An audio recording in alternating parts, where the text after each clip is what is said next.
I came to the college house in Chadminster, an 18th century terrace in the Deacon's Close, in the early November of the year 1925. It was at dinner with the Archdeacon, Dr. Willis, that I first learned of a minor controversy going the rounds thereabouts, which had sprung up over one of the aspidal chapels in the cathedral. The chapel in question had been established to honour the memory of Cedric of Chadminster, a 13th century martyr who, so the story went, had been murdered by Jews in the precincts of the cathedral in 1279. Now, Dr. Willis had been looking up this business in the archives and had got the impression that there were certain, shall we say, irregularities in the record.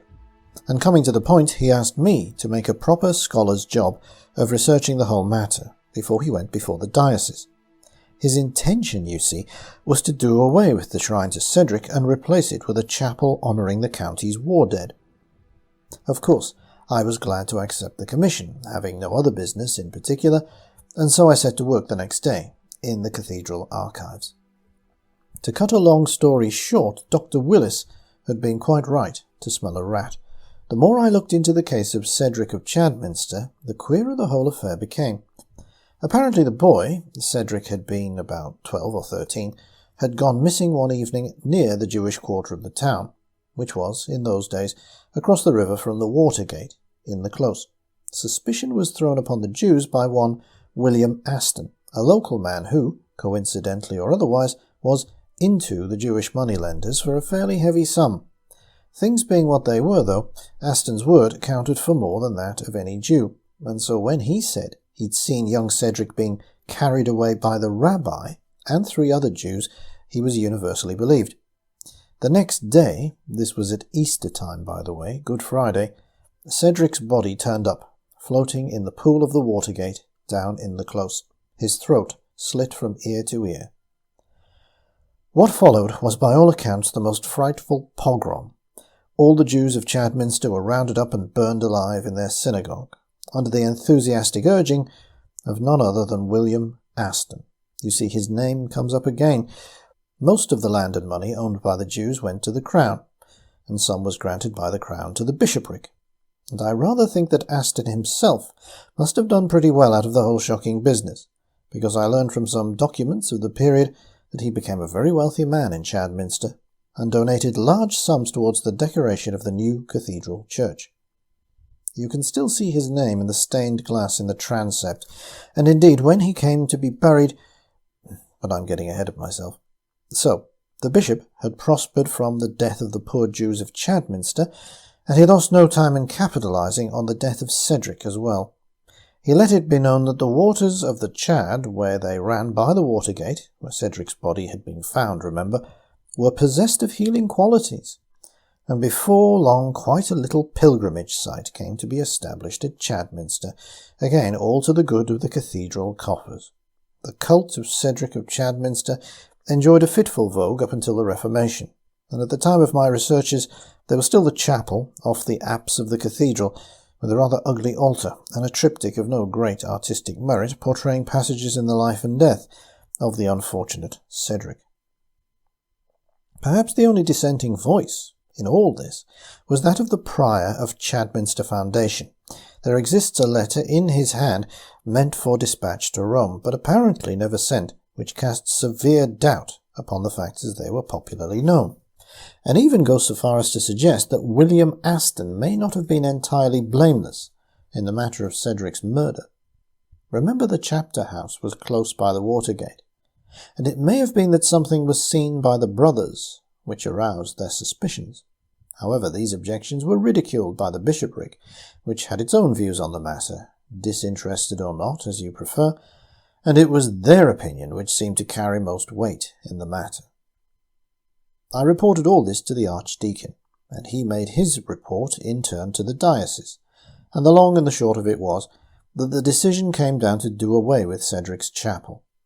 There was a new bishop just in at the time, who was very well disposed towards the idea of a war memorial in the cathedral, and something was mentioned about what a fine subject it would be for his maiden speech in the House of Lords.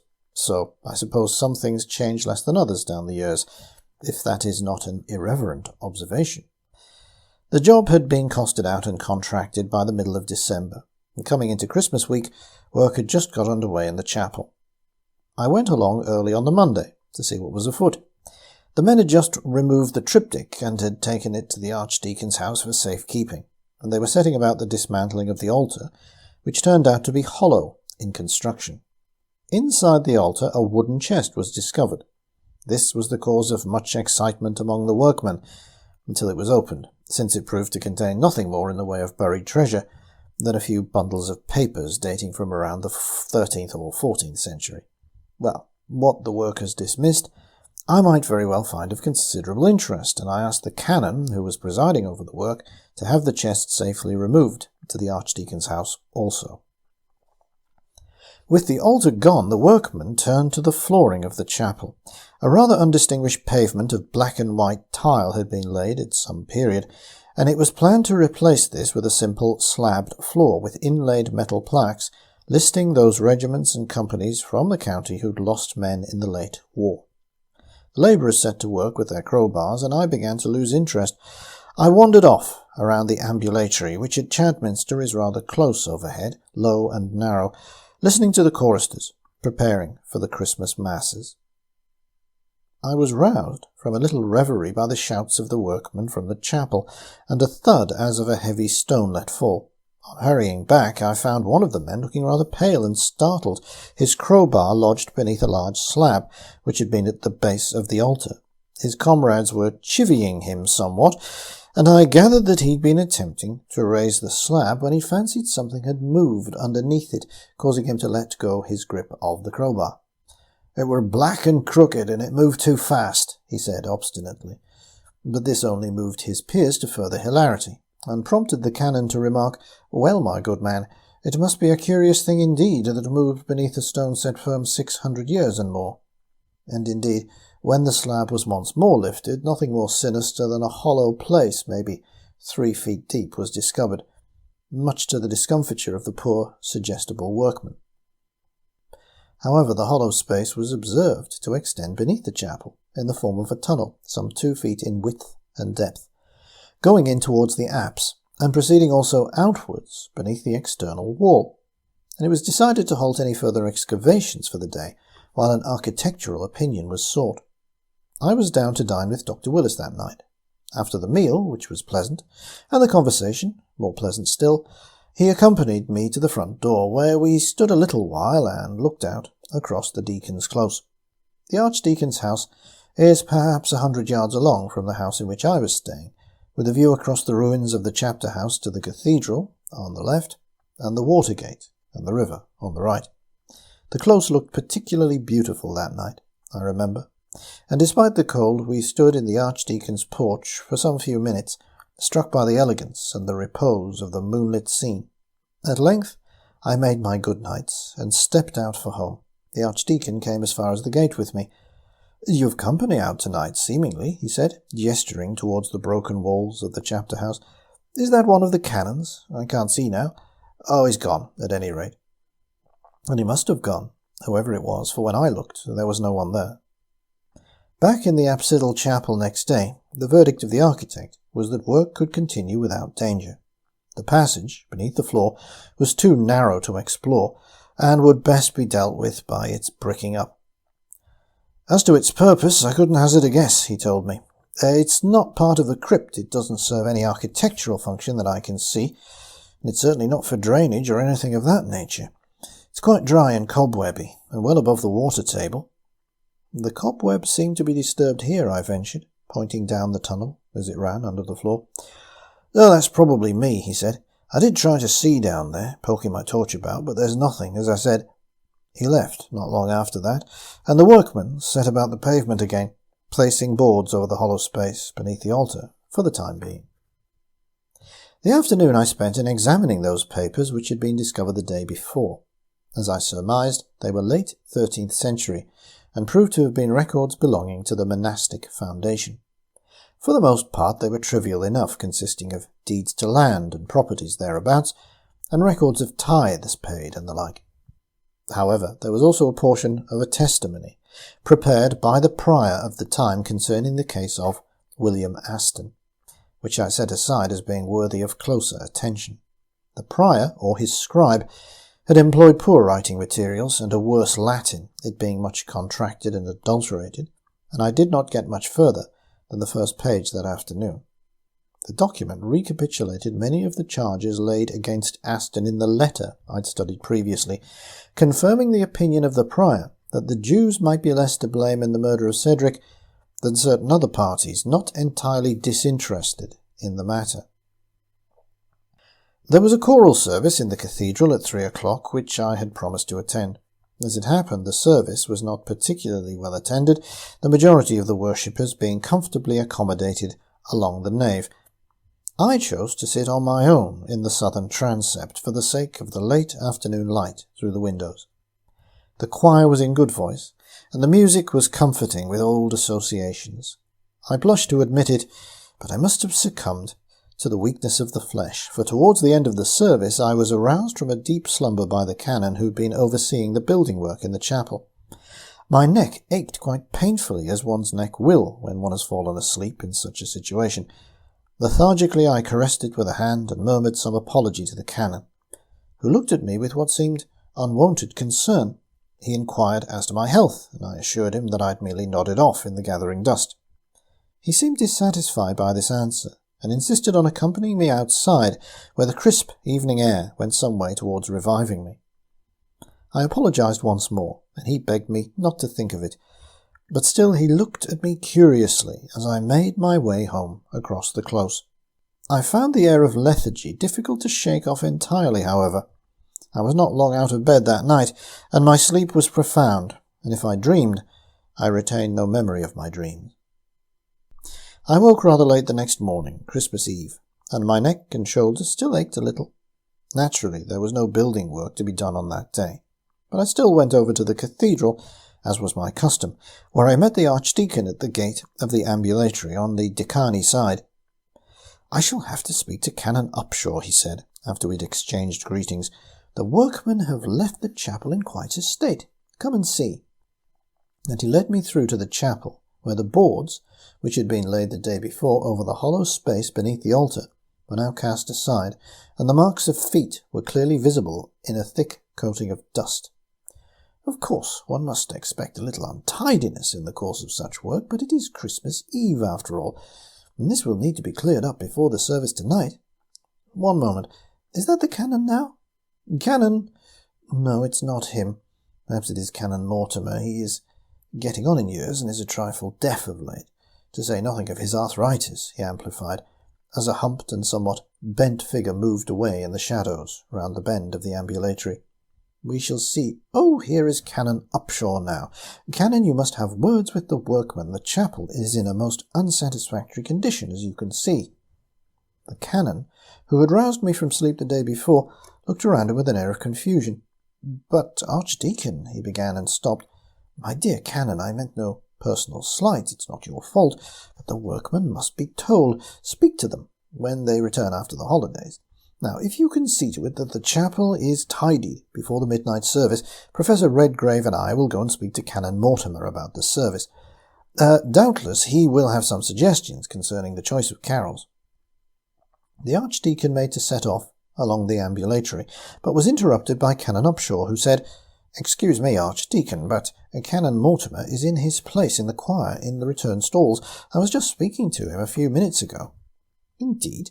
You are sure he did not precede you through the ambulatory just now? Very well, come, Professor." We passed through the opening in the pulpitum to the choir stalls, where Canon Mortimer, a venerable old gentleman, was indeed in his stall, his head bent backwards, as if in contemplation of the rood screen. The Archdeacon approached him softly, and laid a hand upon his shoulder. After a moment he turned to me and said in a voice sharp with worry, "Professor, come here, please."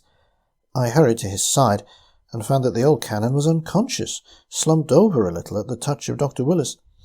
I assisted him in placing the canon in a more comfortable position, and sought the help of Canon Upshaw in removing him to the vestry, where we chafed his wrists and loosened his vestments, without succeeding in arousing him.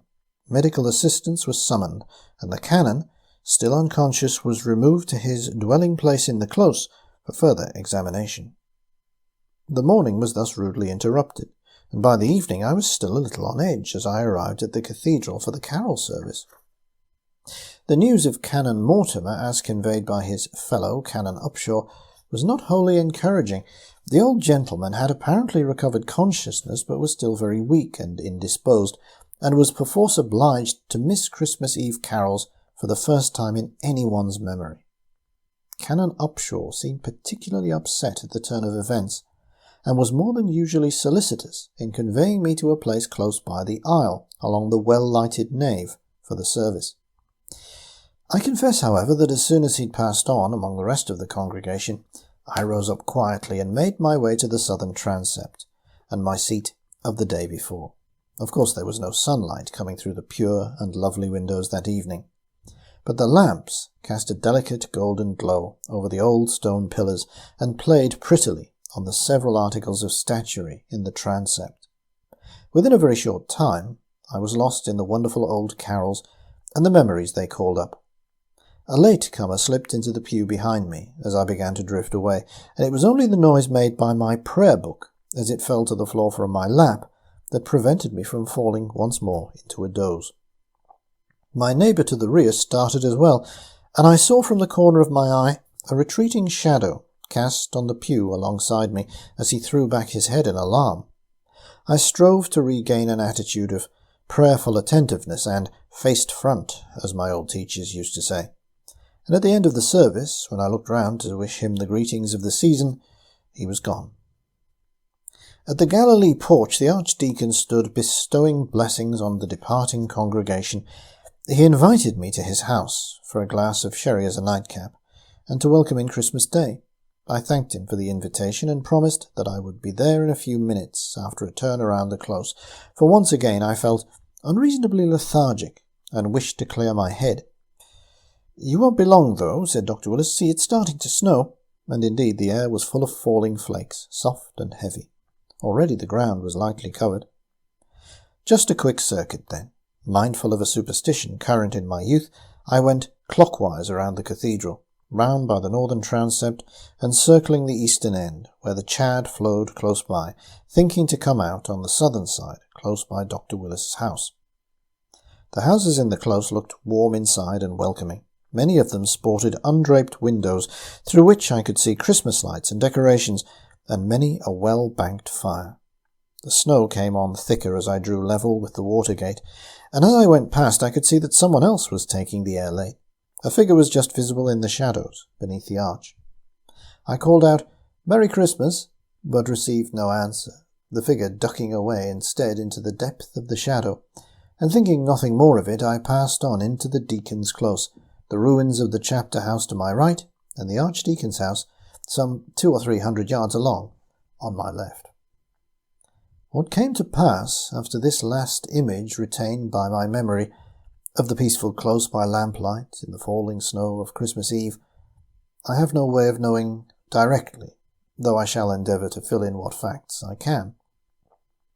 All I know is that my next conscious recollection was of awakening rather late on the Christmas afternoon in a bedroom of the Archdeacon's house, with Dr. Willis at the bedside pressing me back into the pillows as I tried to lift my head, which ached quite abominably down as far as the small of my back and along both arms. "Redgrave, my dear man, I'd quite begun to despair of you. No, don't try to get up. I shall have the doctor come back and take a look at you." Very naturally I was full of questions. The pain at the back of my head, the Archdeacon's bed. I put these points in, I fear, a most fragmentary manner to Dr. Willis, and he set out the sequence of events. How, after half an hour, I'd still not arrived at his house for my sherry the night before. How a party of canons were sent out to look for me when I was not found at my own house. How I was discovered close by the prior's door of the cloisters, slumped up against an arch, and thus out of the worst of the snow, but dead to all the world, with a well-developed set of bruises at the back of my head. These were the bare bones of the case. It was only later, after the doctor had been and gone, pronouncing me essentially fit and well, but counselling a few days' rest, that I learned of the more curious details. "To begin with," said the Archdeacon, "it was Upshaw who found you, and Upshaw who first opened my eyes to certain peculiar aspects of the affair.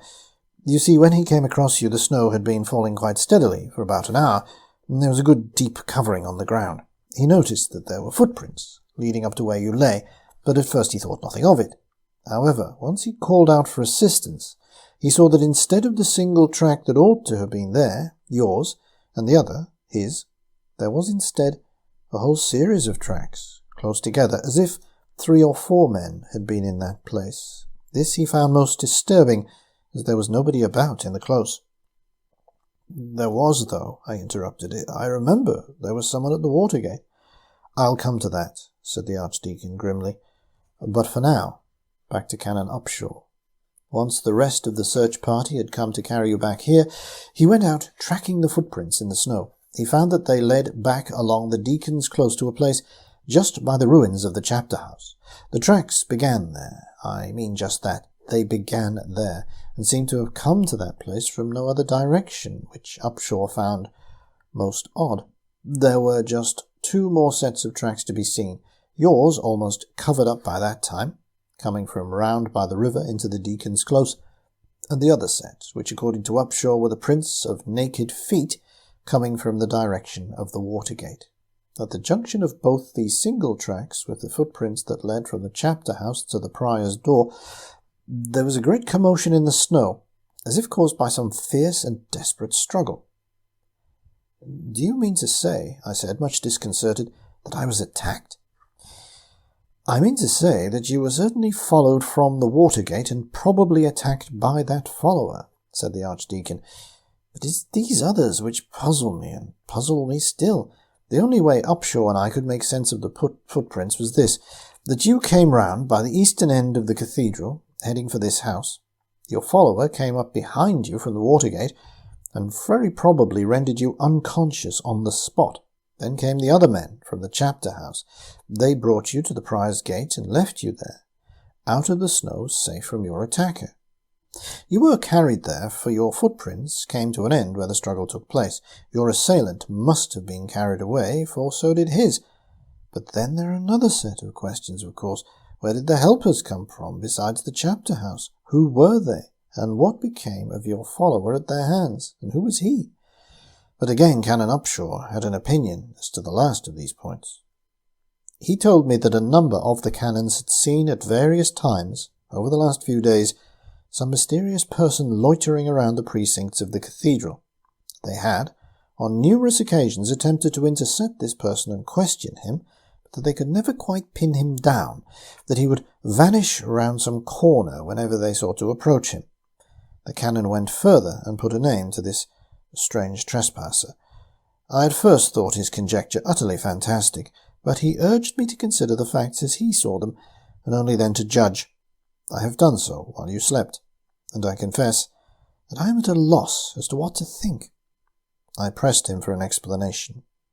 He rose and went to an adjoining room and came back carrying a panel from the triptych, which had until lately decorated the altar of Cedric's chapel in the cathedral. "Look here," he said, indicating a detail. "Tell me what you see." The panel portrayed the discovery of Cedric's body in the river Chad, and was rendered in the style of the late medieval period, very simply and with no attempt at perspective.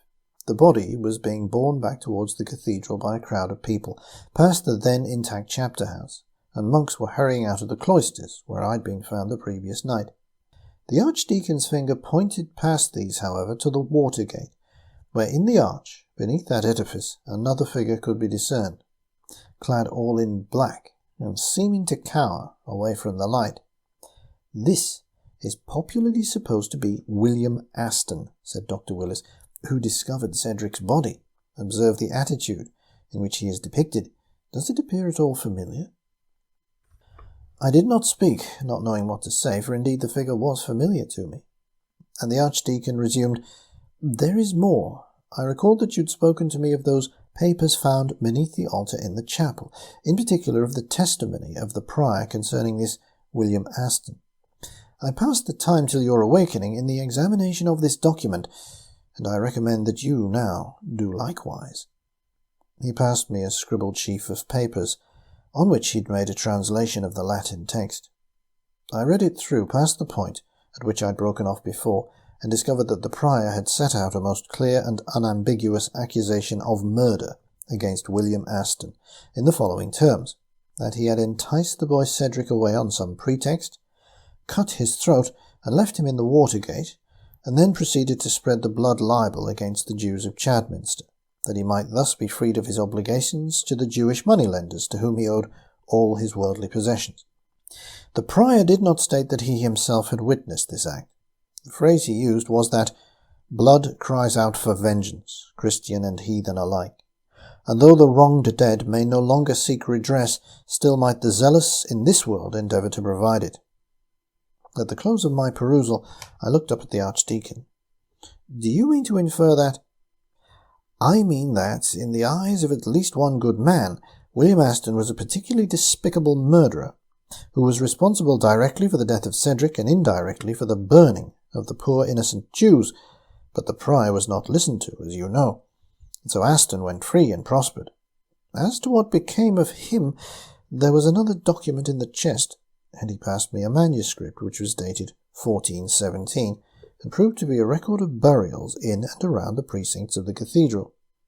He indicated an entry: Anno Domini 1309, beneath the chapel of Blessed Cedric, all morded late by vile Jewes, William Aston dead of a flux at the vigil of our blessed Lord's torment. "Which casts new light on the hollowed space beneath the altar," commented Dr. Willis implacably. "Remember also what the workman said who first lifted the stone slab and who thought he saw movement beneath it. Then, too, there is the business of Canon Mortimer, and the mysterious figure both you and I saw close by the time of his attack." My head reeled afresh. "What, you cannot mean—" "I have no firm opinion on the matter," said the Archdeacon, taking the manuscript gently from my fingers. "You will recall that the footsteps of your assailant came from the direction of the Watergate, and that those other footsteps came from the direction of the chapter house.